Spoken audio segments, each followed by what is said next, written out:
গ্রীষ্মের খরতাপে পুড়ছে ভারতের একাধিক রাজ্য। সোমবার দেশটিতে তাপমাত্রার পারদ ছুঁয়েছে 46 ডিগ্রি সেলসিয়াস পর্যন্ত। সবচেয়ে বাজে পরিস্থিতি ওড়িশা, বিহার, ছত্তিশগড়, ঝাড়খণ্ড ও পশ্চিমবঙ্গে।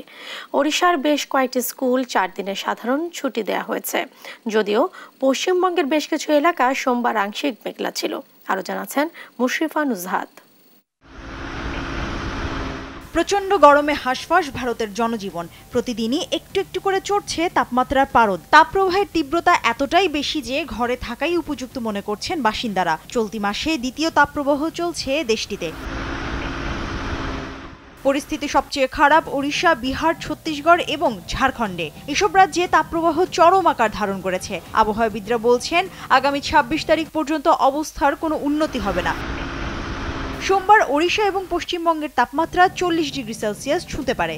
मेरा 50 साल उम्र हो गया, फिर भी इतना गर्मी है फर्स्ट टाइम हम लोग देख रहा हूँ। तो इतना गर्मी सुबह से अगर शुरू हो जाएगा तो दिन भर में कितना गर्मी बढ़ जाएगा। जितना भी गर्मी हो, 45 हो 50 हो, करना पड़ेगा आप लोग को। हमें এদিকে ওড়িশা রাজ্যের স্কুলগুলোতে 4 দিনের ছুটি ঘোষণা করা হয়েছে। অন্যদিকে ঝাড়খণ্ডের সরকার স্কুল ছুটি না দিয়ে সকাল 7টা থেকে ক্লাস শুরুর নির্দেশনা দিয়েছে, যা নিয়ে চলছে ব্যাপক সমালোচনা। তবে গত কয়েকদিনের তাপপ্রবাহ থেকে কিছুটা মুক্তি পেয়েছে পশ্চিমবঙ্গ। রাজ্যের কিছু অংশের আকাশে দেখা গেছে মেঘ, ফলে গরমের তীব্রতা গত কয়েকদিনের তুলনায় কিছুটা কম অনুভূত হচ্ছে। শুধু মানুষ নয়, তাপদাহে অতিষ্ঠ পশু পাখিরাও। তীব্র গরমে অসুস্থ হয়ে মারা পড়ছে পাখিরা।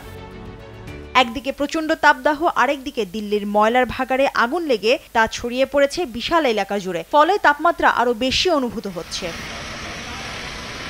মুশরিফা নুজহাত, নিউজ ডেস্ক, দেশ টিভি।